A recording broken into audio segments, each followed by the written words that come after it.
Welcome back to the Source One podcast and another episode of ISM2019 Trends and Topics. This week, Director and Procurement Transformation Practice Lead Jennifer Ulrich and I discuss the value of what are often called soft skills. Though it's increasingly common for businesses to cite creativity, adaptability, and other so-called soft skills as priorities, they're still a target for condescension. Jen and I discuss the considerable benefit of these skills and offer up some tips for leaders looking to nurture them. Enjoy.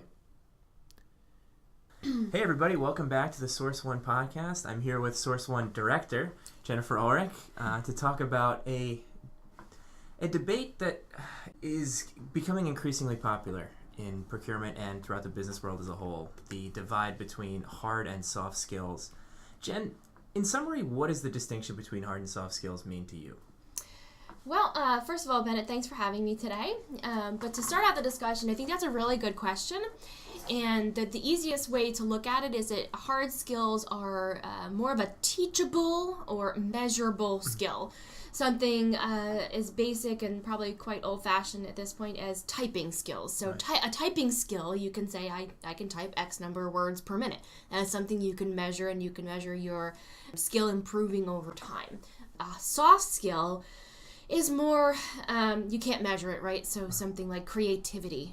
It's really difficult to be able to say, I started at this level of creativity and now I'm at this level of creativity. You can't really measure it. It's more subjective type of a skill when you think about how you improve in it. And do you think there's any potential drawbacks to drawing a real line in the sand distinction there? Does it risk putting certain kinds of talent or certain kinds of professionals in a silo? I don't think so. I mean, we'll talk more about this, I think, throughout this interview, but I think it's important to separate the two because you need to have a really good balance of the two. But I think this is, as we were just talking about before we started this, it's sort of an age-old discussion on what is really a hard skill versus a soft skill. And even with a definition like the one I shared, there's still a lot of debate over what is really a soft skill and whether or not you can measure certain components of something, and does that make it a hard skill then? But overall, you want your talent to have a really well-rounded skill set. In order to do that, you need to be able to say they can do X number of hard skills versus X number of soft skills.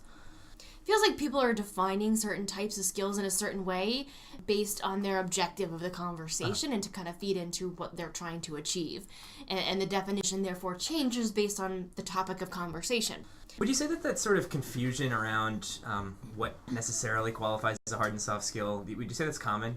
I would say so. Again, it's a typical new year, new approach sort of topic that if you were to go back through a lot of the blogs in January, you'd probably see hundreds of blogs on hard and soft skills because it's a time for a lot of people to start looking at new jobs. They got a review, they're not happy, they're looking for a new job. So there's a big focus on new training and new opportunities. So kind of hitting home on that particular point is pretty popular, and I'm sure that we've been able to take advantage of it ourselves.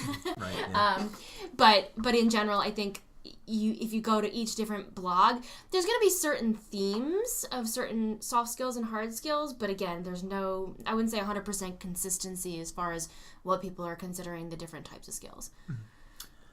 So I think it's obviously become pretty fashionable to champion soft skills. I've seen a lot of reports where people identify that as one of their kind of priority areas, right. New year, new us sort of a thing. Right. Do you think most organizations are actually walking the walk?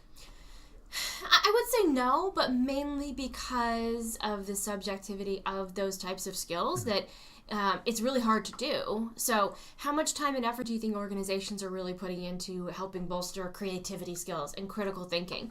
It's not something you can actually put a hard effort into helping support. It's more in day-to-day interactions, and it's really sort of an aftermath of other training components and other increases in responsibility, for example, and growth within a role. It should be a component of those things. So I'd say kind of yes and no. And is that why you would say that most trainings are coming up short here, just because no one knows how to teach, creativity or emotional intelligence or right. That? And that's where when we think about the difference between training and looking at it from a capability standpoint. So we often think about having the right people in the right seat. there's just something inherent about having the right skills to be able to do a job. And you either have it or you don't in some cases. You can only learn so much to be able to function within a role. At some point, you're going to kind of hit that point where it makes sense or it doesn't. If you're not succeeding in your role, maybe it's sort of a result of not having the right soft skills and the ability to grow those soft skills. And there's nothing wrong with that. If you want to be more of a transactional buyer, for example, in a procurement function, and you're really struggling to do things like strategic negotiations, then maybe you should be a transactional buyer, and that's okay.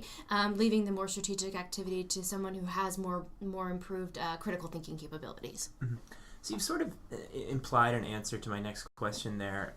Would you say that if organizations neglect to develop soft skills in any member of the team, that they're potentially missing out on that kind of next strategic level of procurement? Absolutely not. No. I think that that the types of individuals that want to sit in those seats, that want to fill those roles, are going to be actively pursuing the type of training they need on their own, hopefully looking for the support in their organization when needed. But ultimately, the really driven individuals in an organization are going to do what they need to do to succeed. So I think it's certainly an independent component as well. That makes sense. And in your opinion, which soft skills have you seen to be particularly essential in the procurement space, and do you expect any new ones will be joining that list in the near future? I think some of the things we've been talking about today, so creativity, critical thinking, you need to be able to pivot pretty quickly and adapt to change within a procurement or more of a strategic role. And things like relationship building skills are absolutely critical in procurement, because if your supplier doesn't want to work with you, it doesn't matter how much business you're willing to offer, you're not going to get the best price if you can't actually develop a relationship with them. So things like that I think can be developed over time are certainly going to be even more important within the procurement space in the future, as we continue to focus on results-driven organizations and producing an overall value instead of focusing so much on just like the more tactical components like an ROI or savings focused.